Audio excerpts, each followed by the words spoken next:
Solía vivir en un edificio de apartamentos pequeño ubicado en el centro.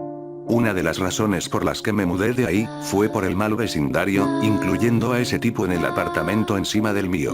Era un muchacho de apariencia inusual, en su mayoría reservado. Sin embargo, alrededor de la medianoche se escuchaba frecuentemente desde su apartamento un ruido que me molestaba.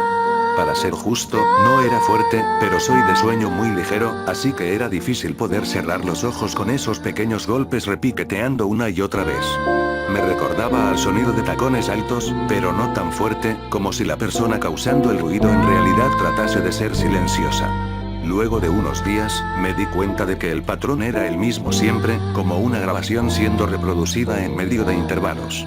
Y eso continuó por la mayor parte de un año, siempre la misma secuencia de golpes, siendo tatuados lentamente en mi mente, a veces por horas durante una misma noche. Solo fue hasta muchos años después, cuando ayudaba a mi hija con su tarea, que aprendí un poco de código Morse. Ella golpeó la mesa con sus nudillos, y un escalofrío se coló por mi espina dorsal en tanto reconocía exactamente el mismo patrón. Cuando le pregunté a mi hija lo que significaba, ella rió. Es el más fácil, papi, dijo. Es el que se usa para pedir ayuda. Las sombras, el camino de tierra que desembocaba por el valle afuera de su cabaña lo hacía cuestionar la necesidad de ir a la escuela.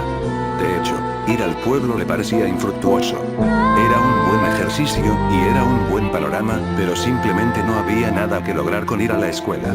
Aún así, su padre lo hacía cumplir con sus deberes, al igual que con sus otros quehaceres, tales como preparar la madera y la lámpara de aceite, derretir la tinta y atender el jardín. Su papá vivía de manera anticuada, y él lo prefería así. En el camino de tierra, había muchos peligros potenciales cuando se aventuraba hacia la escuela, vida silvestre, pedófilos, asaltantes y asesinos. Pero él no llevaba arma alguna o medio para defenderse mientras su padre cazaba en las colinas. Esto nunca lo había atemorizado, pero tenía una ruta de escape para cada tramo del camino, y siempre estaba pendiente. Aún a pesar de todo su conocimiento y planificación, nada pudo haberle advertido de lo que se encontraba ahí, de lo que vio, de lo que pasó. Todo comenzó hace varios meses, cuando volvía a casa. Los notó, en su mayoría ocultos entre los árboles, y pudo determinar sus siluetas humanoides.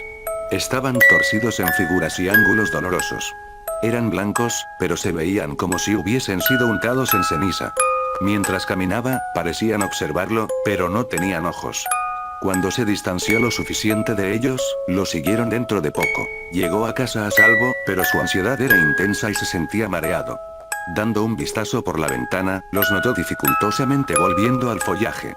Su papá se rehusó a creerle, ignorando su preocupación por los monstruos.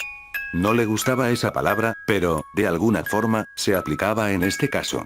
A medida que los días pasaron, dejó de salir de la casa. No cuidaba de las hierbas ni las papas. Solo salía de la cabaña para ir y venir de la escuela. Pudo distinguirlos con mayor exactitud en tanto acechaban su rutina. Eran altos y estaban rotos, como que si sus huesos no calzaran bien en sus cuerpos. De pies pequeños con garras y manos que transmutaban cada vez que las veía. A veces eran manos de infantes, o de púas, o manos largas y delgadas. Dejaba de verlos por la noche. Empezó a comer menos. Se enflaquecía y enfermaba. Sus ojos se tornaban fúnebres y atosados. No temía, ni estaba enojado o triste. Sentía apatía y se percibía a sí mismo siendo observado en todo momento. Al menos, así solía ser. Una tarde, trotaba colina arriba en su camino a casa, deteniéndose con frecuencia para vomitar, mas nunca lo hizo. Cuando escuchó a la tierra siendo pisoteada a solo unos metros detrás de él, sin otro motivo que para seguir la corriente, se giró y les dio la cara. Era un hombre. Barba desarreglada, acompañada de gafas y vestimentas maltrechas. Sus manos temblaban y sostenían un cuchillo largo, el cual lamía lentamente con su lengua roída por cáncer. El niño se echó hacia atrás al instante. Buscó una de sus salidas de emergencia, pero estaba demasiado sorprendido como para salir corriendo. El extraño se acercó y habló con una voz que comenzó rasposa. No grites. No te atrevas. Quítate la mochila. Apuntó a los pies del niño con su cuchillo. Él comenzó a llorar y tiró su mochila en la tierra. El hombre la pateó hacia los arbustos.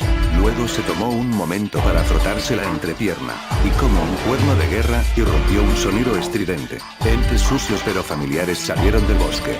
El hombre fue aprisionado en las manos de estos, manos que se habían convertido en bocas armadas con dientes. Los gritos del criminal fueron aminorados por las rasgaduras y el mascar de los 4 entes que lo evisceraban y devoraban por medio de sus manos. Al terminar, hirvieron sus figuras y le devolvieron su mochila al niño. Se dispersaron entre los arbustos, dejando solo su cuchillo sobre manchas sanguinolentas. Ese día, él comprendió que las cosas que lo habían estado acosando no eran monstruos. Ese día lo protegieron de un monstruo verdadero. No sabía cómo llamarlos. Todo héroe tiene un nombre. Pero algo en la manera en que volaban sus pasos le propuso la idea.